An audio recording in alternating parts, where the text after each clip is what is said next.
L'homme au téléphone, il m'a dit « Ah, vous êtes arrivé, vous pouvez sonner à tel nom et c'est à tel étage. » Je rentre dans le salon et là, je vois un mec sur un lit, littéralement allongé en caleçon. Je constate qu'il a des livres pornographiques. Avec son regard, j'avais l'impression, en fait, de l'exciter. Je me suis dit « Oula, Gaëlle, t'es dans quoi, en fait ?» On est en 2019, j'avais 16 ans et en fait, à ce moment-là, je cherchais du travail un petit peu partout, sur plusieurs plateformes, etc. Et à ce moment-là, je me suis inscrite sur une plateforme de services à domicile qui proposait plusieurs prestations à faire à des particuliers. Je vois en fait une annonce d'une dame qui dit qu'en fait, elle est enceinte, qu'elle a des enfants, que en gros, elle a besoin d'une aide en fait ménagère pour pouvoir en fait se soulager tout simplement. J'étais contente, je me suis dit je vais me faire un petit 15-20 euros, tout ça. Je me suis dit, ça va me faire de l'argent de poche. J'ai répondu à l'annonce et j'ai dit, bonjour, je m'appelle Gaëlle. Je suis disponible quand vous le voulez, parce qu'il me semblait que c'était au moment des vacances. Est-ce que la prestation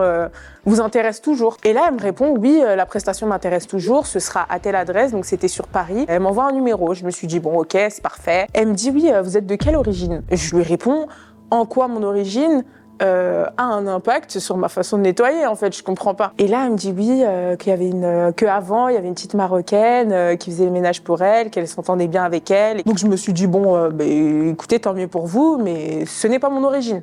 Et je lui ai pas dit j'étais de quelle origine. À partir de ce moment-là, elle répond plus. Je me suis dit c'est bizarre, mais après encore une fois, j'avais 16 ans. Elle avait peut-être une complicité avec celle qui nettoyait avant, donc bon, voilà, j'ai pas posé plus de questions que ça. Le lendemain, je renvoie un message en fait sur la plateforme et je lui dis est-ce que c'est toujours bon pour vous, à telle adresse, à telle heure, etc. Elle me dit oui, c'est bon et tout, vous pouvez venir, y a pas de souci. Je me mets en route et tout, tranquille. J'arrive en bas de chez la personne. Et j'appelle sur le numéro qu'elle m'a envoyé. Et en fait, c'est un homme qui me répond. Et à ce moment-là, je me dis, mais pourquoi c'est un homme? Je me pose des questions. Je me dis, mais si elle a un homme, pourquoi est-ce qu'elle demande une aide ménagère? Pourquoi elle a besoin de quelqu'un? Après, je me suis dit, bon, moi, je connais pas la vie des gens. Peut-être qu'il vit pas ici. Peut-être que c'est un ami. L'homme au téléphone, il m'a dit, ah, vous êtes arrivé. Vous pouvez sonner à tel nom et c'est à tel étage. Tac. Après, il a raccroché. J'ai sonné.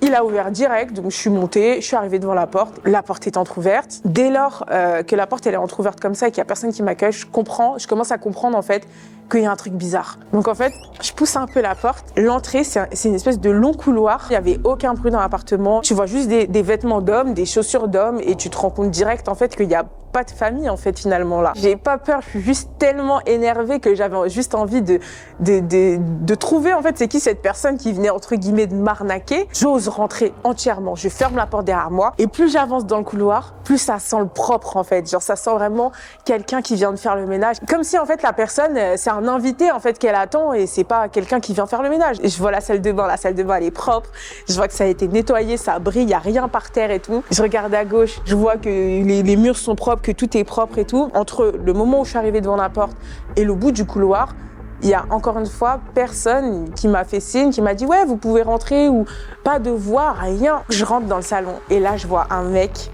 sur un lit littéralement allongé en caleçon. C'est un studio donc il n'y a pas de chambre. Le grand lit de place est vraiment au milieu du salon. Je ne lui ai pas dit bonjour, il m'a pas dit bonjour non plus. Je le regarde et en fait je fais le tour. Je constate qu'il a des livres en fait, qu'il a des produits de l'huile. Juste avec ses yeux, avec son regard, j'avais l'impression en fait de l'exciter pendant que je faisais mon tour en fait. Je finis mon tour et en fait je me tourne vers lui et je le regarde vraiment d'un air vraiment très énervé. Je me sentais déjà arnaquée.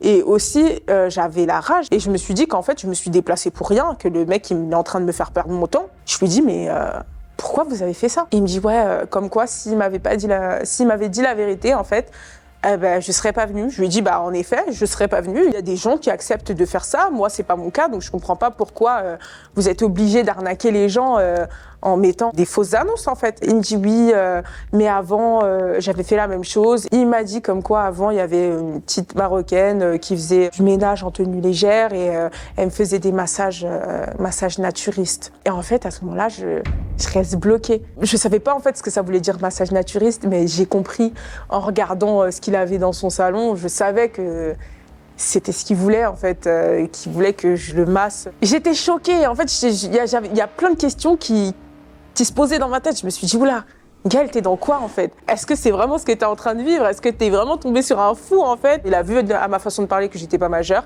mais en tout cas il m'a jamais posé la question, ça l'intéressait pas. Je lui dis que je suis pas venue pour ça. Donne-moi un truc à faire en fait, que je puisse avoir les sous que qu'on avait convenu de base. Et là, en fait avec ma tête, il a vu que j'étais pas accessible du tout. Donc il m'a dit bon, tu sais quoi, va dans la cuisine, nettoie 2-3 choses et tout, et après je te donnerai ce que je te dois. Donc je suis allée dans la cuisine, j'ai fait genre je nettoyais, mais franchement tout était propre. J'avais peur qu'il vienne et qu'il me fasse un truc bizarre en fait.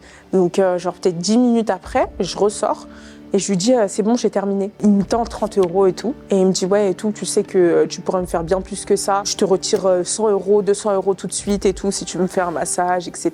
Je lui ai dit ça m'intéresse pas et tout. Et en fait je suis partie. Et il m'a retrouvée sur Facebook avec mon numéro avec lequel j'avais appelé. Et il m'a envoyé que des messages. Bonjour ma belle, j'espère que t'as bien dormi. Avec moi pour 100 €, pour 200 €, 300 €. Il m'a envoyé des messages vraiment littéralement sur 2 ans. Donc de 2019 à 2021 et je répondais pas. Après il a fini par lâcher l'affaire. Il m'avait déjà bloqué sur l'application, donc j'ai même pas pu finalement signaler à la plateforme comme quoi c'est un arnaqueur. À mon avis, il a dû voir d'autres personnes après ça. J'en ai parlé dans ma story privée où il y a des adultes qui m'ont clairement dit comme quoi c'était pas normal, qu'il aurait pu me faire une dinguerie. Moi, c'est vrai que je réalisais pas encore à ce moment-là que c'était un piège, quoi. Quand on est jeune, surtout quand on arrive à 15, 16, 17 ans, quand bien même on veut chercher à se faire des sous, il faut faire attention tout simplement au type de job auquel on répond. Poser le plus de questions possible afin de pas tomber sur une arnaque, tout simplement, parce que c'est